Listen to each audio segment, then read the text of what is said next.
Greetings, this is Vane and welcome back to Let's Play Mordor, Depths of Dejenol.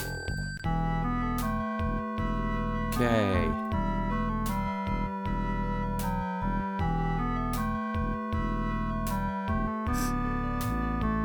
So we are continuing to grind away. Basically the best way to put it. While rambling.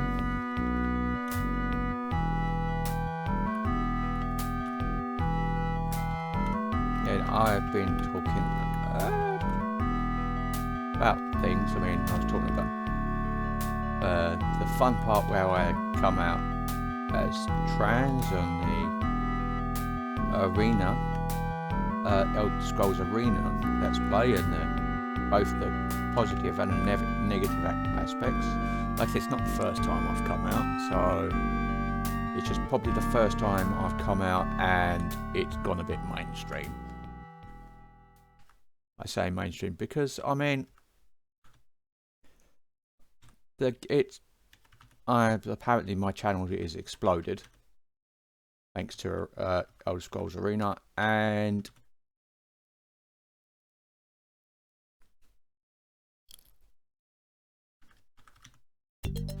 yet not everyone's appreciating the commentary. It's fine by me, really. I don't care.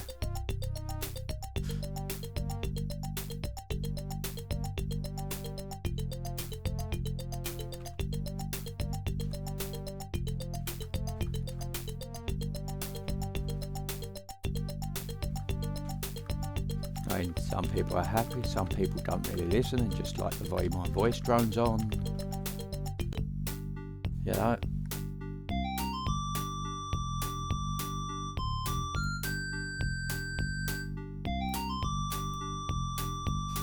And it's like, well, if you like the content, that's good. And if you don't have to watch it. I'm not doing it.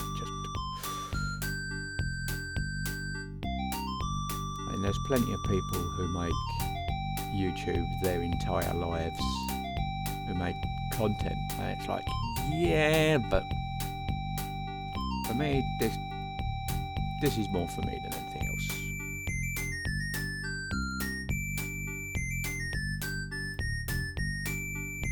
Yeah, I like sharing these games. I like talking about these games. I like talking about things in general. It helps me to externalize and keep track of what's going on in my own head. I find being able to drone on and externalize and not have to worry about feedback from other people. I'm not making a conversation of it, so I can sort of let my mind wander.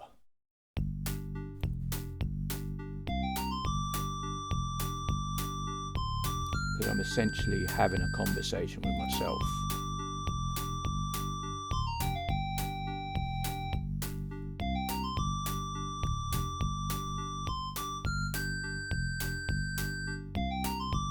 So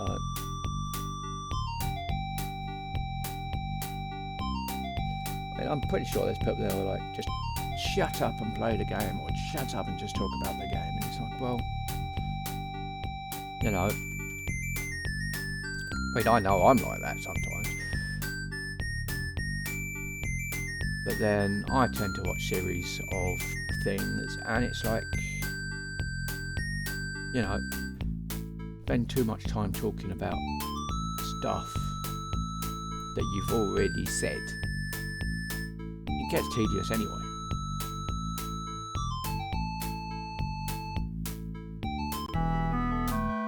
But at the end of the day, you can always turn the commentary off, you can always turn the sound off, you can always do, there are always things you can do.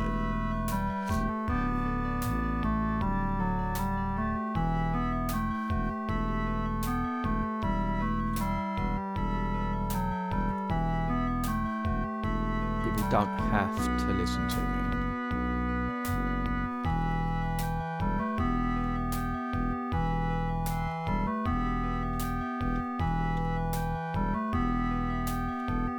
Of course, for those that do,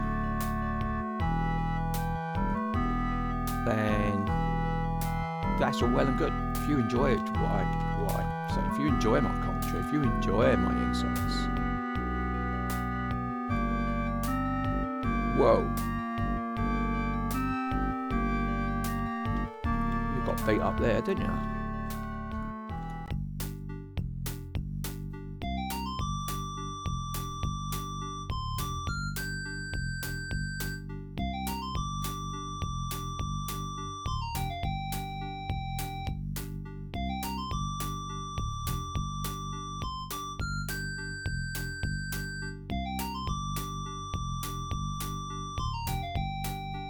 Try that one again.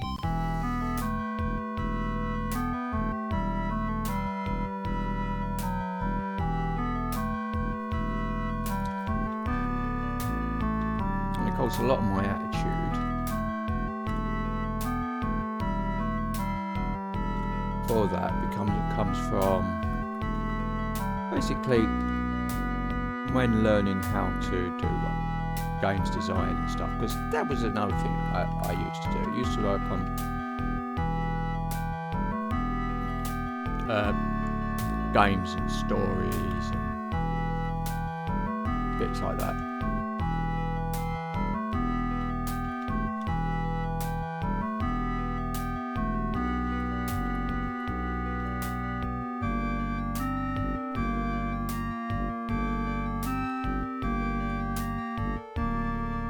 And that was another thing. I mean, I used to kind of write stuff and have, well, I tried like having my own business, but unfortunately, you know, it's hard to run a business without money. And being a dyslexic writer just basically gave me more challenges to do something that I'm trying to do, something that I want to do. So in the end, I kind of gave that up. I still write, I just don't kind of write for publication and things now.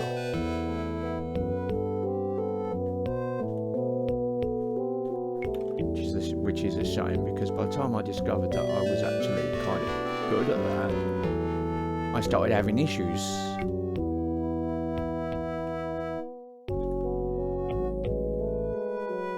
Unfortunately, kind of lack the money or the ability, and it's like Terry Pratchett has got to the point that he struggled to write, so he would dictate,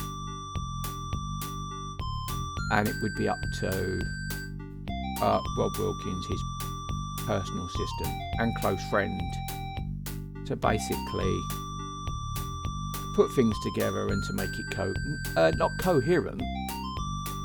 Not the right word, to make it kind of readable.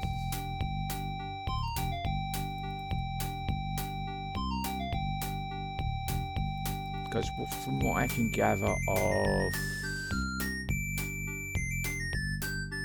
Terry Pratchett's process, what he used to do is he used to kind of like, okay, we'll open up this file and work on this, because I feel like doing a bit on this. I can think about this today. I can, you know, he always had lots of things on the go, lots of files on the go, and they were all slowly being worked on. But then, considering he was already a kind of established author at this point, he never really had to do more work. It was always because he wanted to do work, and because he, even in his own words, felt that in order to be an author, you had to be writing. If you weren't writing something new, then you weren't an author. You were someone who had written a book, not someone who is writing a book, which is how he defined being an author. Basically, it didn't really feel like it was his job unless he was actively taking part in doing it. And of course, he loved writing.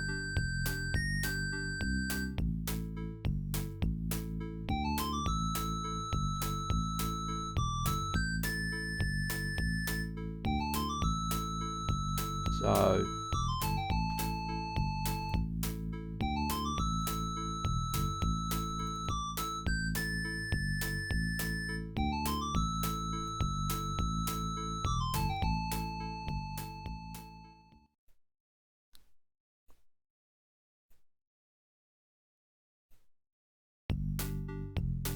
and sometimes I really wish I'd got the chance to meet Terry Pratchett. I think we may have got on well, but then we may have also hated each other, or given the amount of people they dealt with, it'd probably be indifferent. I'll probably be, and they say never meet your heroes. Why's love got a sword?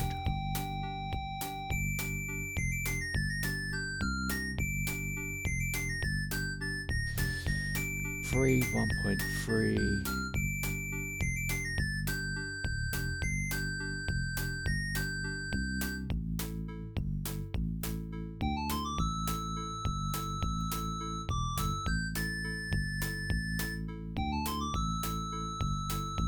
Yeah. Oh, you must have. Let's have a look. Probably. Yeah. Okay. Yeah, that's why when you started, you couldn't use a mace, but you've gained a point of.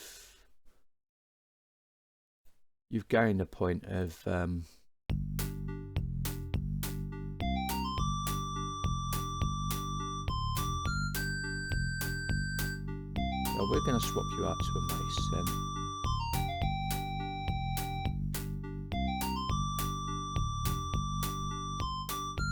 This is chainmail.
Oh yeah.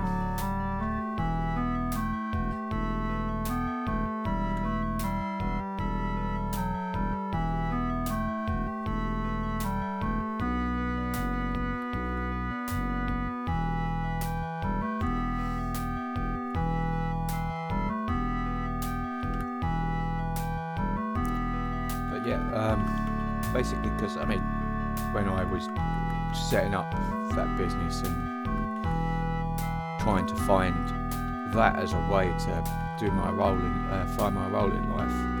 One of the things that, you know, I have to thank John Ford for this. He was quite inspirational in this, in what he called the gamer lifestyle. And he had things like basically how to create content,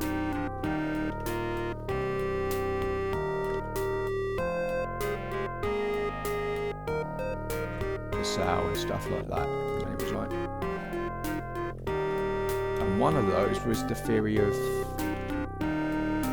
basically the theory of 1,000 fans.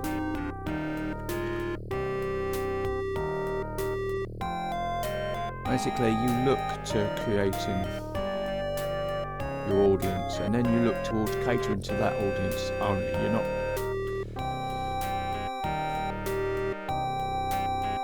because if you can get, say, basically, if you can get 1,000 people to give you the equivalent of $1 a month,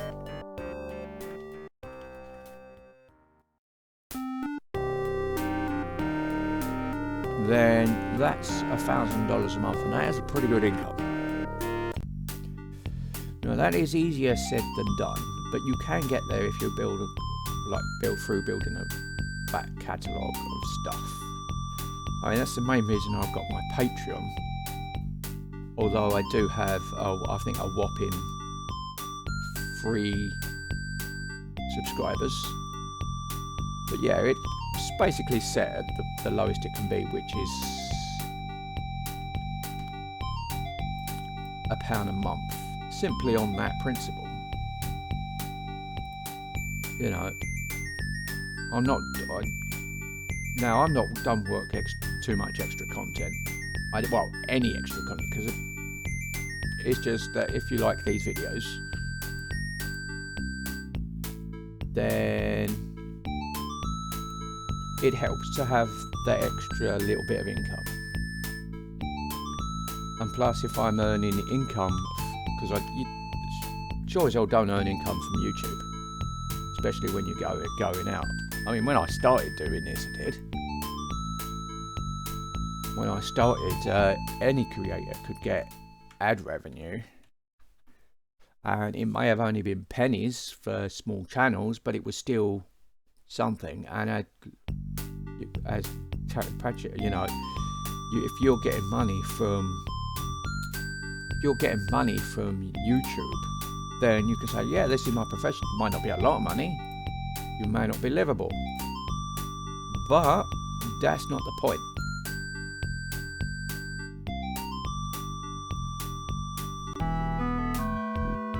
So, but then, lo and behold, YouTube changed its policies.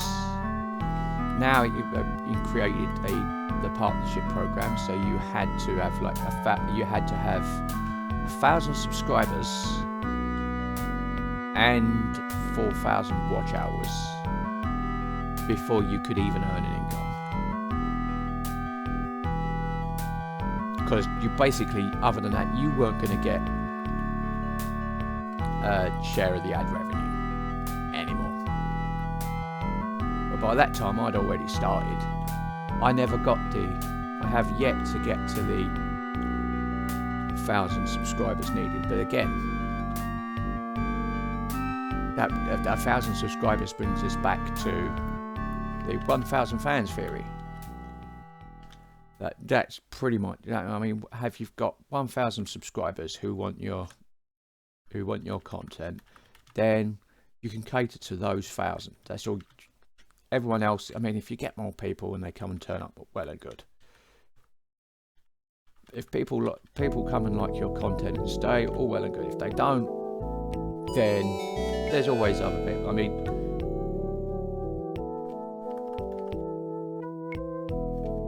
whoa.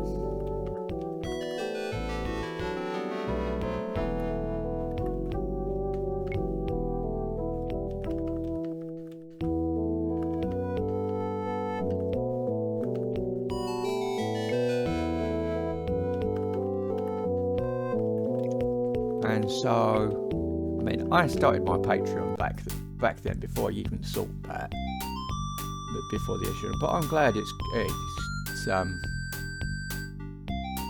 come in, because, you know, I do kind of get some money and I do pay out, and shout out to my Patreon supporters, even if I could remember your names, and there's only 3 of you.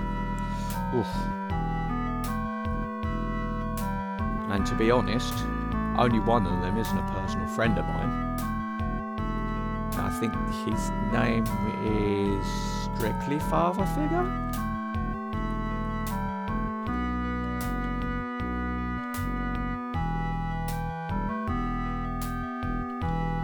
You know,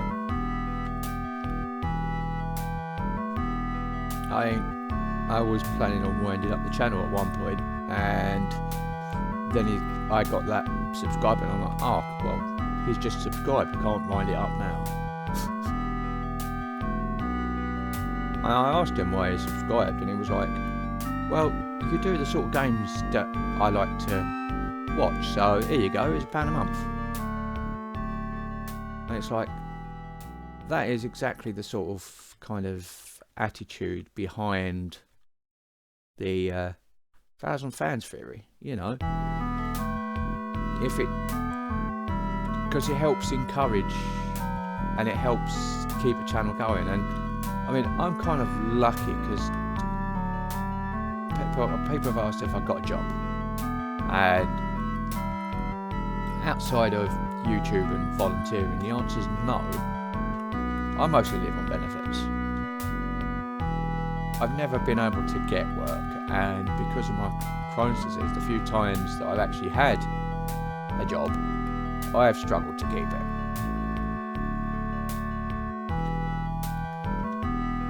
And it sounds stupid, but I can't make people give me a job.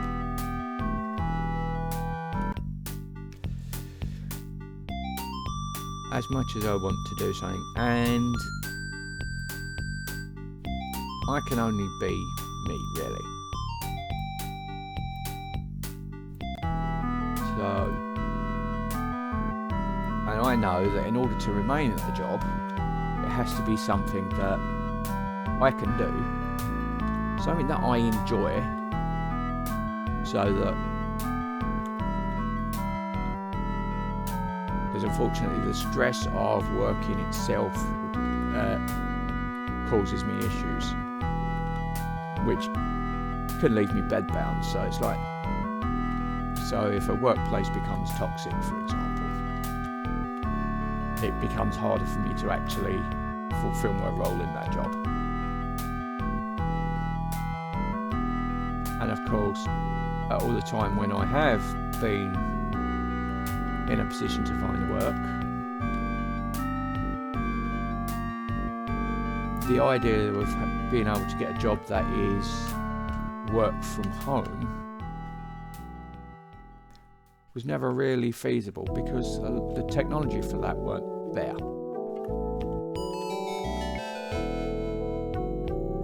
And even now it is there, the technology for that is so hyper competitive that I struggle to do it anyway. I mean, it's like, yeah, I have skills at copy editing and that artist, but there's so many people going for those types of jobs on a freelance basis that even if it's just hard to find freelance work. One of the reasons why I was trying to start my own business through Devoid Systems was basically because then I knew I had a job. I could publish my own content. I didn't have to worry about going through, because it was like I could work on that. And yeah, that worked for a while. I actually got that into the black. So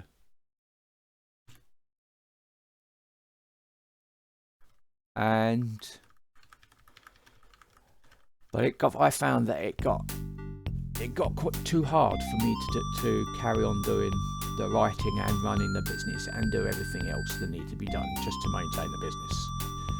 And in the end, I ended up having to wrap that up.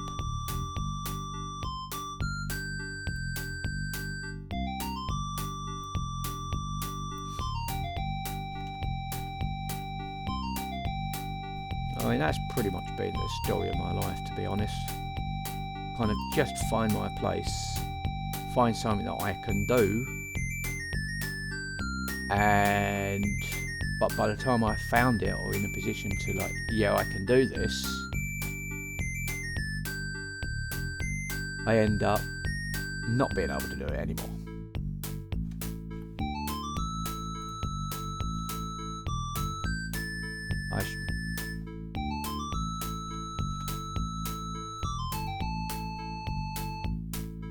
And in a lot of cases, it's kind of like, I know why, but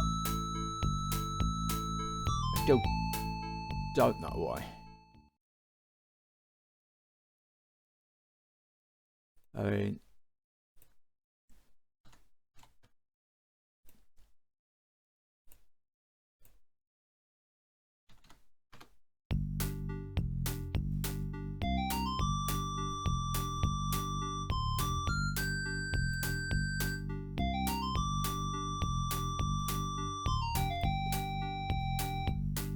I mean, even to me, it sounded like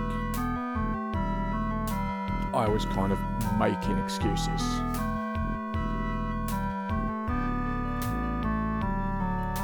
But at the same time, it was like, but no, this is an actual issue here.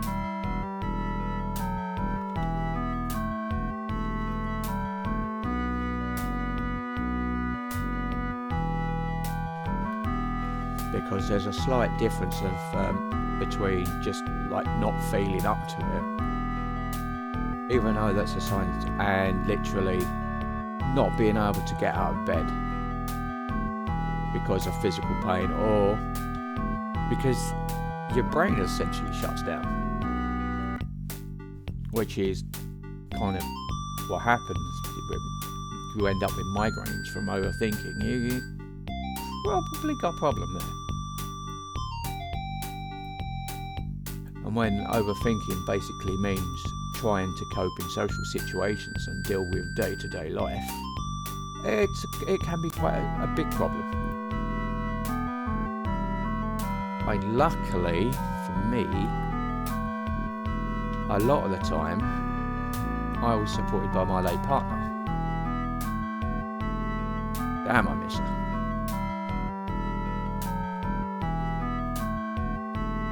And the thing is, it's like, we used to support each other because we were very similar in a way. And it was a lot easier to deal with things when you're not the one involved. So it's like, when I had issues, she would deal with them. And when she had issues, I would deal with them.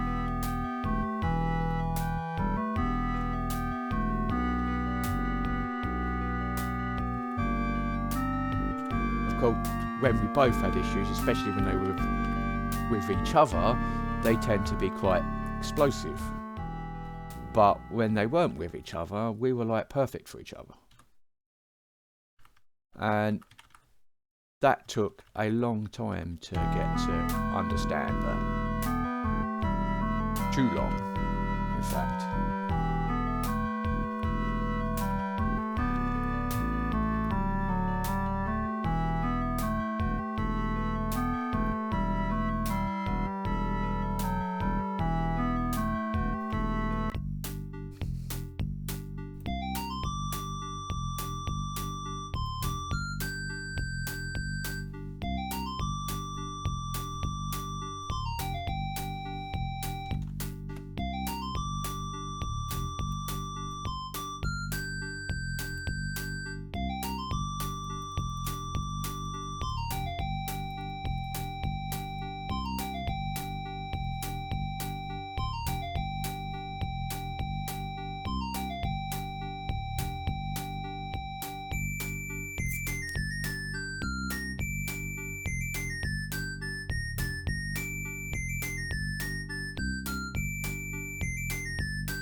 So yeah,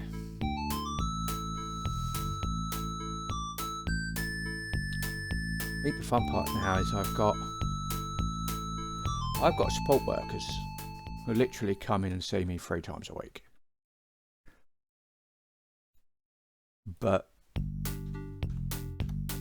I'm not actually sure what the point of them is at the moment. Well, I do know what the point is. The point is basically to make sure that I'm still alive and to help me if I have issues. But again, I only get them 1 hour a week, and most of them, it's like, yeah, it's nice to have a sympathetic ear, but it does feel like I kind of know more than they do.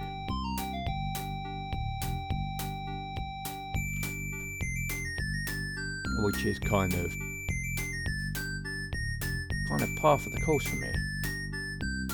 Sounds stupid, almost arrogant in a way. But the big part is that it's hard when quite often you feel like you are the smartest person in the room.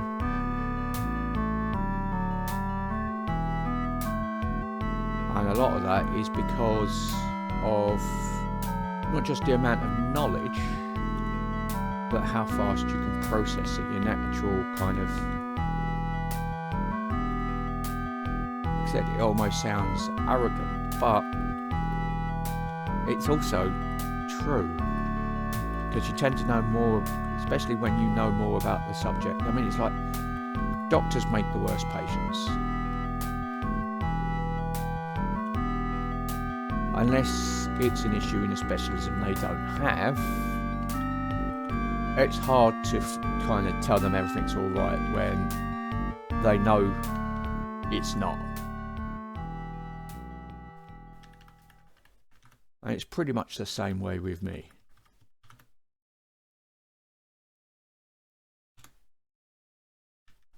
But in a more kind of psychosocial sense.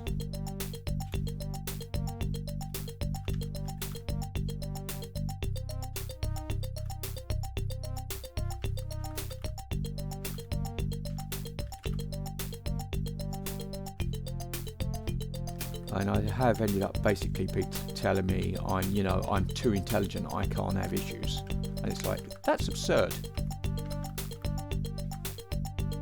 Intelligence doesn't have anything on these issues, and sometimes it feels that a lot of that attitude comes from fear. That is, if someone intelligent can have these issues, then anybody can have those issues, including the people doing the assessment. And that's scary, so people don't want to think like that.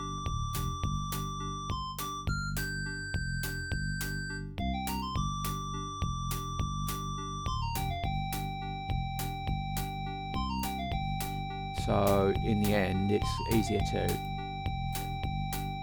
be in denial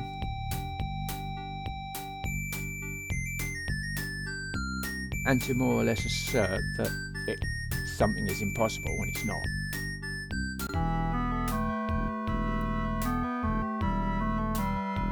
In fact, on the contrary, if someone has autism, high functioning autism, and it is linked to a gene modification where it's hyperprocessing, but without support, people get overwhelmed, or over time the system burns itself out, then yeah, it's highly likely for intelligent people to have those issues. The amount of undiagnosed autistic people in society is absurd, and a lot of that is because it wasn't picked up in childhood.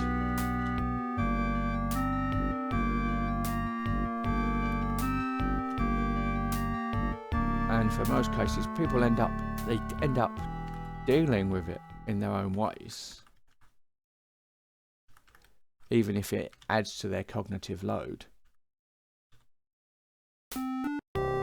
And therefore, because they tend to be good at their jobs, people put up with their eccentricities. They put up with their issues because they're good at their job. It doesn't really matter what that job is.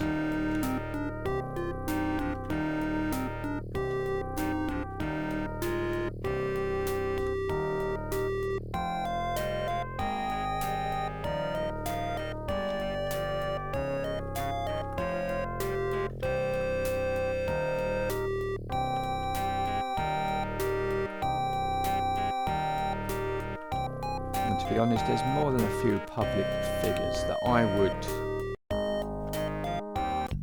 I would definitely have a look at and say, it might be worth considering getting assessed. Of course, with public figures, you don't necessarily know the full story. General workplace practice for autism is you can't out anyone as being autistic, because that just adds more stress. But a big part of the benefits of the diagnosis is that it helps them to make sense of the world. That quite often people with autism will kind of feel out of sync and struggle to wonder why. And then when they get that diagnosis, everything just sort of clicks for them. And once you know what it is, even if it's just a symptom, you can then work on management, which is ultimately what everybody wants.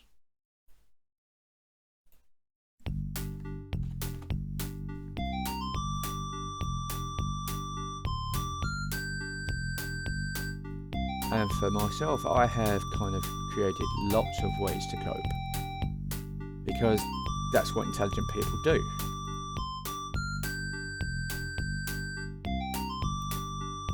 The thing to understand, and this is what a lot of people don't, is that just because you can do it, if you're adding to your cognitive load to cope, and then you're unable to cope because of stress, which impacts your cognitive load, then those coping mechanisms just simply aren't going to work. I've been this way. And ultimately, therefore, a lot of management is finding ways to put things out of that cognitive load.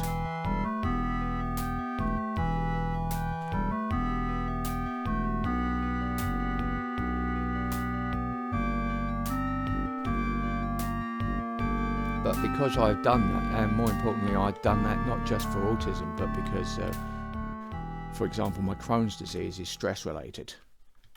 That is, it affects the small bowel, and the small bowel can be significantly affected by stress, because that's because of all the serotonin reuptake aspects of the bowel. Because whenever you, in times of stress, one of the things that happens is the body slows down and shuts down the small bowel, so that it can put energy to the muscles in case you need to kind of flee or do whatever.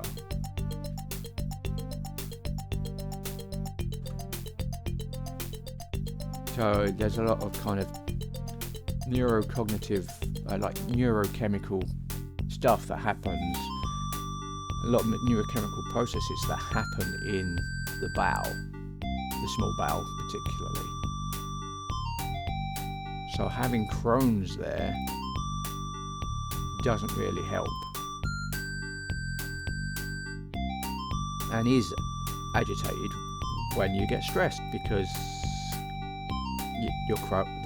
my Crohn's ends up reacting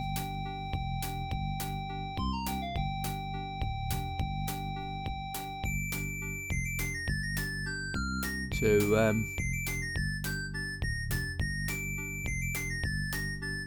the neurochemical behaviour of the bowel because of stress. You know, that is not an excuse, that is a fact. It is a fact that and not only that, it's a fact that makes sense and is relatively easy to understand if you understand how the small bowel works, if you understand how stress works.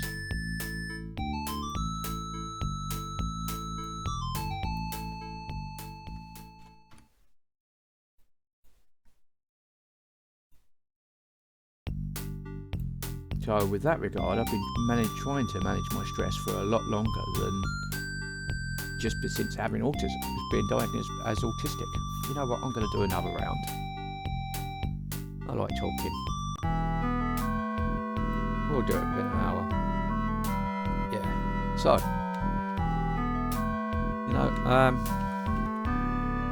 so I've been managing my stress, or trying to manage my stress, for a very long time. I mean, I've had all sorts of kind of therapies, and I have had mindfulness therapy, and CBT, and various other bits. A lot of the thing that keeps coming back is, well, a lot of the processes I do instinctively. That is, I already know how to do them, even if I don't know how to verbalise how I'm doing them.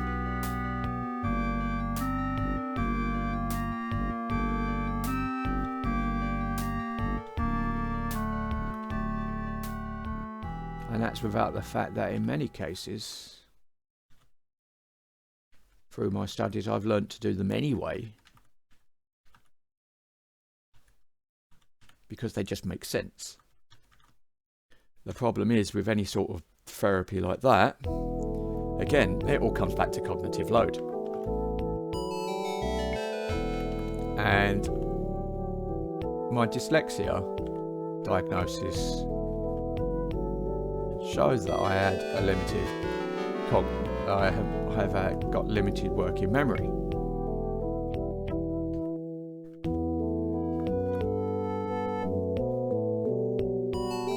So it's kind of like trying to run the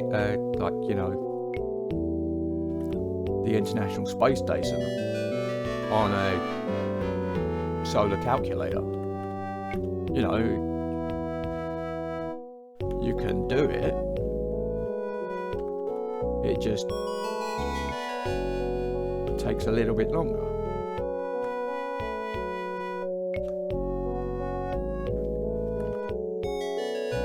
And the issue for a lot of things is if you're under stress or time pressure, then that can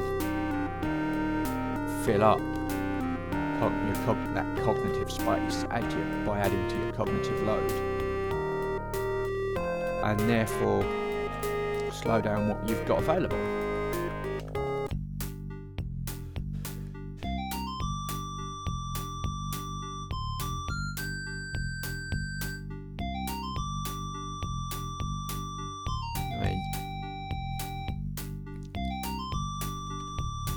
You may notice that if you've been following my channel for a while,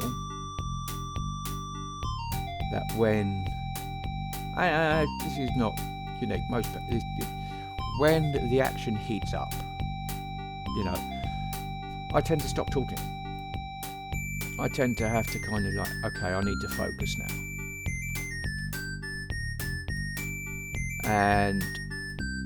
But also, it's easy for me once that's done to lose track of what I was doing. And that again, that is cognitive load.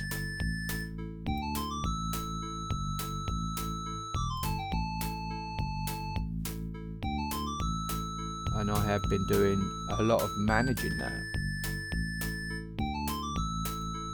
in my own right anyway.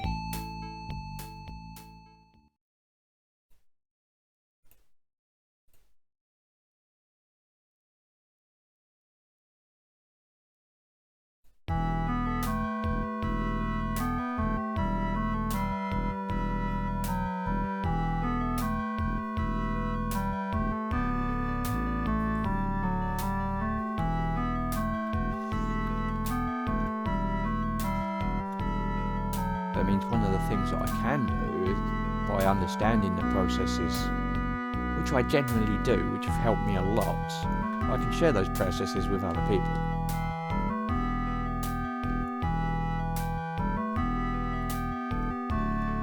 And that's one of the things that I do a lot in my signposting. People are like, oh, what are the signs of autism? It's like, well, I know the signs of autism, and then they go, well, I feel like this, well, I feel like that, well, it's like, well, yeah, they're all signs.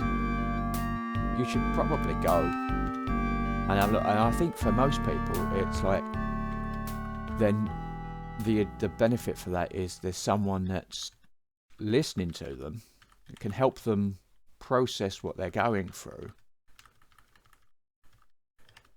who isn't turning around and telling them, no, it's all in your head.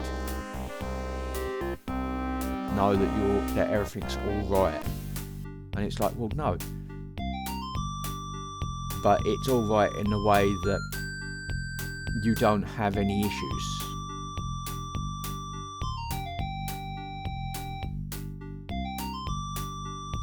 Which is not really what people want to hear when they have these things, and they're like, and they feel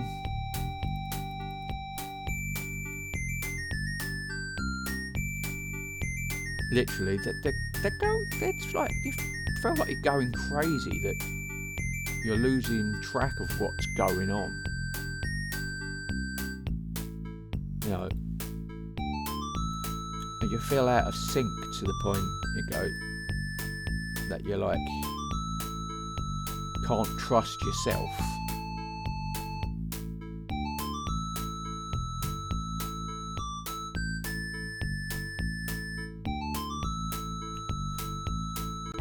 So that kind of reassurance that they're not going out of their mind, that the things they heard, that their concerns are legitimate.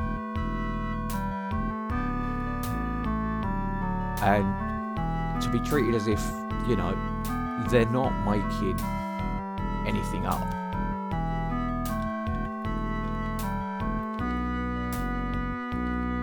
It's quite a relief for a lot of people.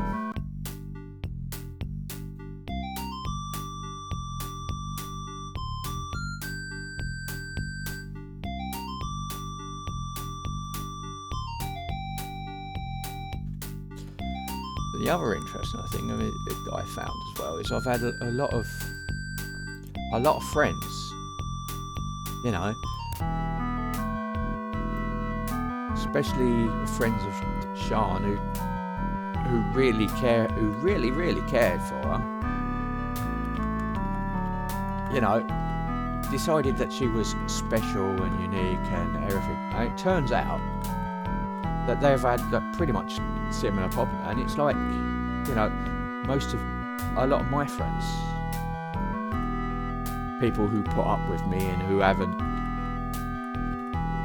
basically buggered off because they've had enough of me, a lot of them have traits that will be that you could consider autistic, and it's like they have a tolerance. Tolerance is higher with people in autism because they not only have that higher empathy, but because they kind of seek that tolerance as well for their own behaviour. You know, and therefore what you tend to see, and this is what I've noticed, is that, you know, if autistic people have friends that have been there for a long time, in many cases, this is especially the case for high functioning autistic people, I think, those people have autistic traits themselves. It's like they're kind of like attracts like in that regard. And in order to kind of have people who can understand what you're going through and give you that tolerance, you end up with people who also need that tolerance themselves, which for many people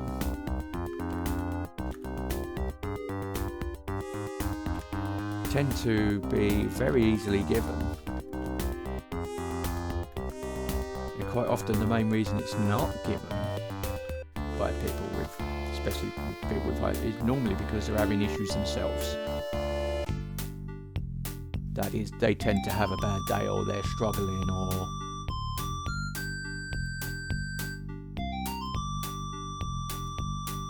and what I find interesting about that possibility is it really does create a us or them kind of mentality,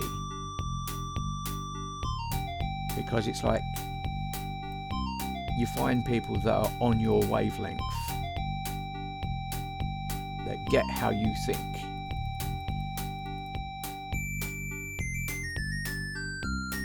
And it's a relief to find that, well, you're not alone, is the best way to put it.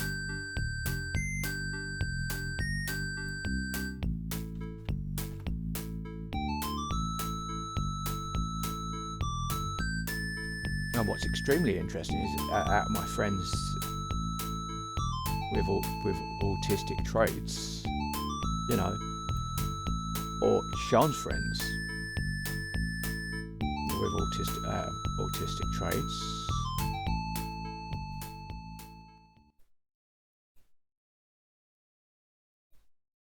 you know,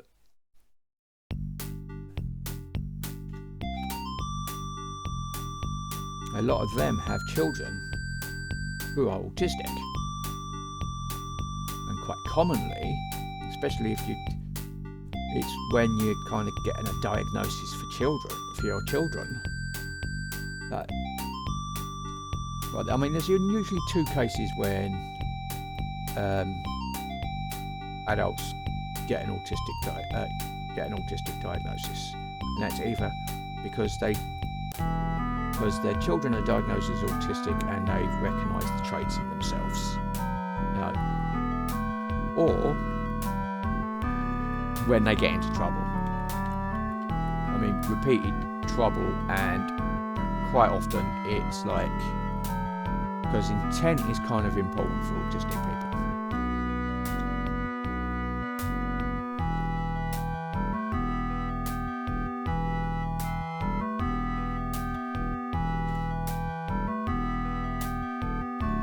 As opposed to, say, perception.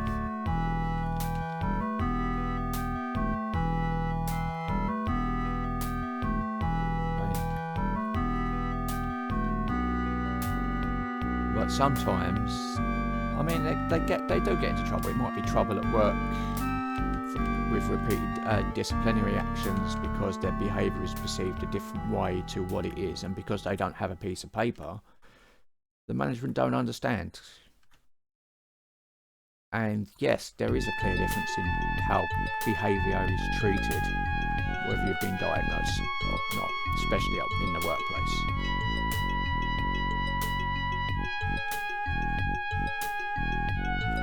There tends to be a lot more tolerance if you go into workplace and you can prove that you're autistic with a piece of paper that says so.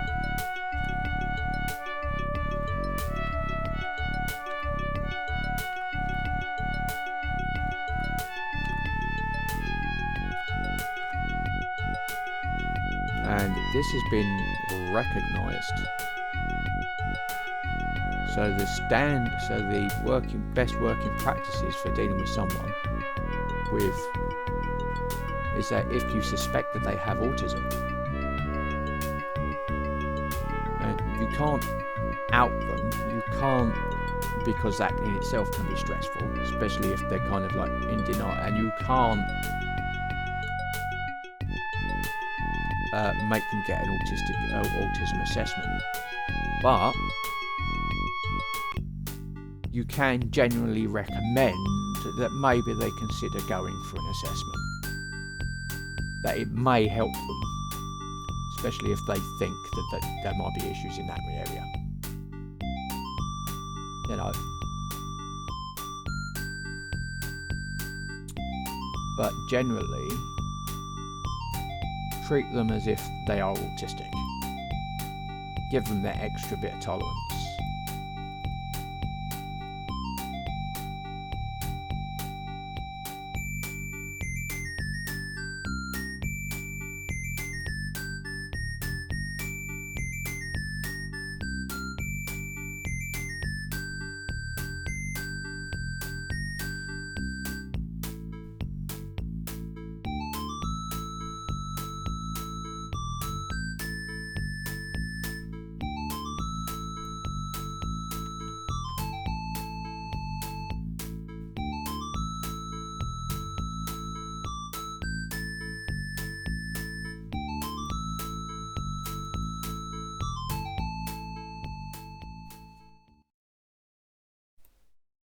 And basically, I mean, and more importantly, you not only give them that bit of tolerance, but you understand, you know, give them the benefit of the doubt. Let them talk to about make sure that they've got safe space. There's a safe space that they can go to de-stress, or they've got someone to talk to if that's what they need to do.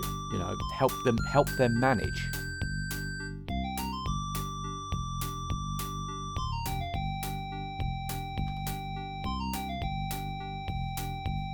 You know, and do so without judgment.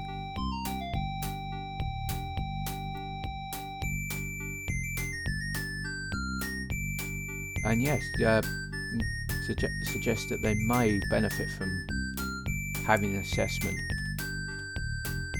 because it will help them in the future if it comes back as yes, and if it come back as no, then they can look to see elsewhere for the issues, or you know, maybe something else. But chances are, if people are suspected to be autistic, they probably are. Anyway.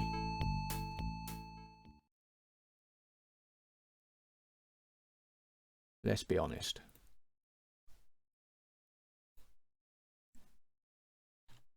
And it's like interesting, the sheer amount of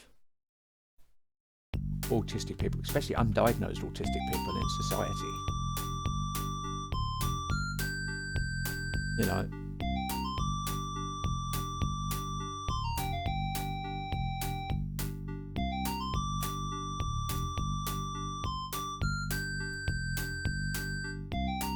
anyway, I'm going to leave it there. Wow, this has been almost an hour again. I can get through in an hour, and it's nice being able to just talk. So, yeah. This has been Vane doing Let's Play Mordor Depths of Dejenol. If you like what you're seeing here, be sure to like, subscribe, share and comment. Please consider sponsoring me on Patreon, and until next time, goodbye.